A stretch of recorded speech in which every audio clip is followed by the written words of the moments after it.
Welcome back to LimQ Plus, everyone. On this channel, I'm 100%ing Breath of the Wild by a bit every day until the sequel Tears of the Kingdom comes out, which is today in 51 days. We are getting pretty close to that 50-day barrier now. Today, I want to talk about this. The Paraglider. Something that we've been taking for granted ever since the game came out because of how early we knew of its existence and also how early you get it within the game. Now, as speedrunners, we are very familiar with the Paraglider. It's pretty much the first piece of equipment we get before we basically do like anything else. And then we use it the entire playthrough, mainly because of how powerful it is in combination with wind bombs, like I'm showing off here. And in Tears of the Kingdom, the Paraglider has changed, at least slightly. It looks like slightly different, and I kind of want to brainstorm and discuss why.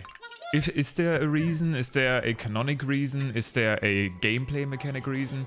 And I kind of want to discuss what gameplay mechanic reasons it could have for the Paraglider to be different. So the Paraglider design seems to be a little bit broader in Tears of the Kingdom. It has these, I have absolutely no idea what an English word would be to describe these. It's kind of like these bands that are hanging or dangling from it, going through the wind. You have to tell me what you would call these things. I would say a bender in German, but yeah, I'm not sure. I guess let me know in the comments. It's these like, you know, these fabric long stripes. Guys, sorry, I'm lost here, but I'm sure some of you know what I mean. Essentially, they fly around in the wind and they look pretty, but I'm wondering if they have gameplay, if they change gameplay. Basically, the point that I want to make is, what if you can upgrade the Paraglider? I always thought it just makes sense. You can upgrade armor in this game to get new set bonuses and effects like that. And you usually change armor all the time. You need different armor in Zora's Domain than you need in Goron City. And you need different armor in Gerudo Town again. But also, this is a great outfit. Maybe I should rock this one. But the Paraglider, wherever you go, you have the Paraglider. And yes, the Paraglider is already pretty powerful in Breath of the Wild, but this was our first time exploring this world. It allows us to fly wherever we want, essentially. We see it, we can mostly fly there, unless there's like really strong winds, or for example, in Goron City, it's too warm. Now, and I've already talked about this at length, in Tears of the Kingdom is going to be our second time exploring Hyrule. Yes, there's going to be new things, but the main map is going to be the same. And that makes me think that maybe we have tools to make our Paraglider even more powerful. Now, how could you make the Paraglider even more powerful?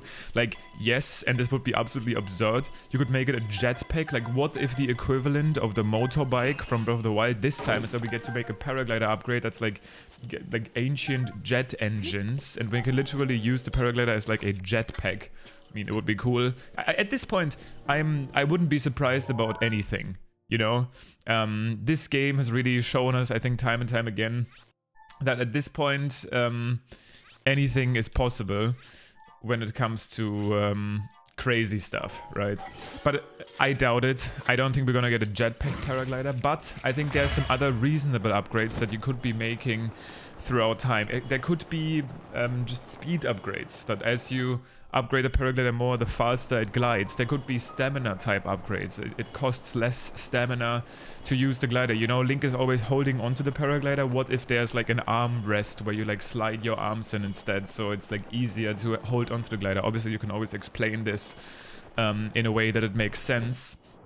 But I basically think having an upgradable Paraglider would be a cool idea in terms of game progression, because this has been one of Breath of the Wild's biggest complaints, and also my complaint is, while yes, you get some things in terms of game progression, you get more hearts and things like the champion abilities, the fact that all of your weapons and shields can still break always made it feel like I wish there was a way to progress more than that. Oh, also, is this already? Yeah, okay, this is the stable of the Korok Seed. This is an easy to miss one. We should definitely be making quite a bit of progress today. I think we might even reach the 90, probably not the 93% mark. But we are really getting there now, which makes sense. I almost died here because I keep switching between speedrunning and this playthrough where I don't have essentially infinite fairies. Still always need to be careful about it.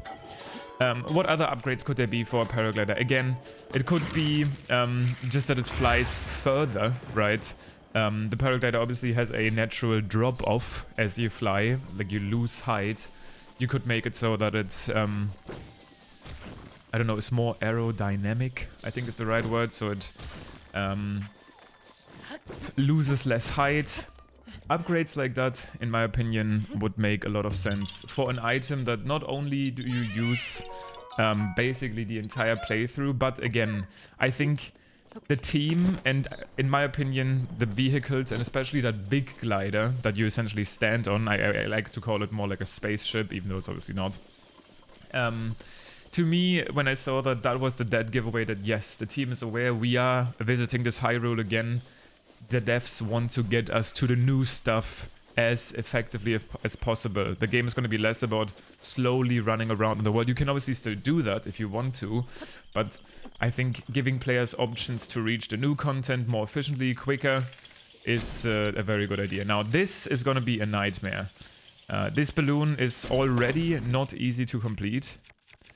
And not only do I have a pretty bad bow with relatively slow shooting, and also, wait, what? Oh, I guess my bomb arrow actually did explode more than one balloon. I'll take it.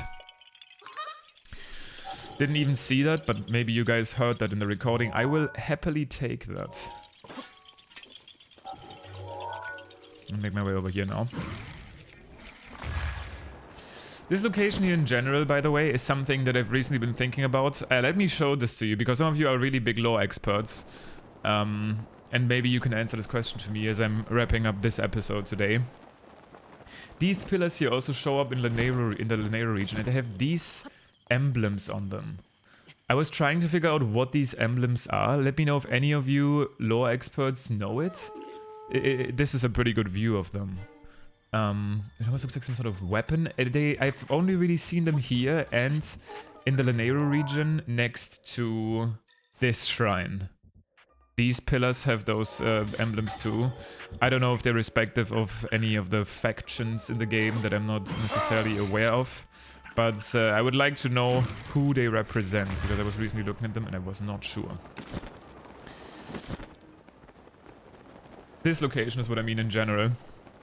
I know this location is basically the host of my least favorite mission in Age of Calamity, where you start over here and then there's like this big battle, and for some reason the mission would constantly fail for me. I don't really remember it that well. Did you guys like Age of Calamity? I like the idea of it, I like the cutscenes, but to me, and I know a lot of people did really enjoy it, but to me the performance, and yes, maybe I'm an FPS Andy, did really matter. I come from a world where I play PC games here, Fortateno, that's the name. And I normally play on a 144 Hz monitor with 144 FPS. Now, oh no. This is gonna be another one. I do need a better bow. I should get one soon, because this bow is trash. Like usually what you do, and this part should be easy, but let's see. Oh, we actually got it. That second acorn you shoot in bullet time to make this a lot easier. But again, this Lazal bow that I have here has a little bit of natural drop-off, making this harder than it should be. But yeah, let me get this next Korok seed and then I'm happy for the day. Looks like we have reached 92% now officially. And this is what I mean, we are really speeding. Wait, what? Oh, we are really speeding through these last Korok seeds. But I have already made a list. You guys have been very, you guys gave me some really good ideas for things I can talk about. Oh, I got this one already. Things we can talk about once we have reached 100%, things I can show off or do. So that list is only growing. But yeah, again, let me know what you think. Is the upgradable paraglider a feasible idea for you? Do you think the jetpack paraglider is real?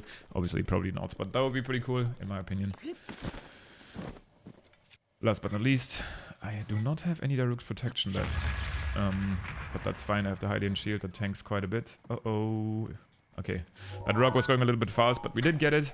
There's a good point to call it. Tomorrow we'll start making our way into Hateno village, where we'll get more Korok seeds, probably reach 93%. And then before we know it, we will be looking for these final locations that we've inevitably missed as I play through the game. But once again, thank you guys for watching. As always, 50 days tomorrow until Tears of the Kingdom, which is crazy. We are so close now, and I'll see you tomorrow.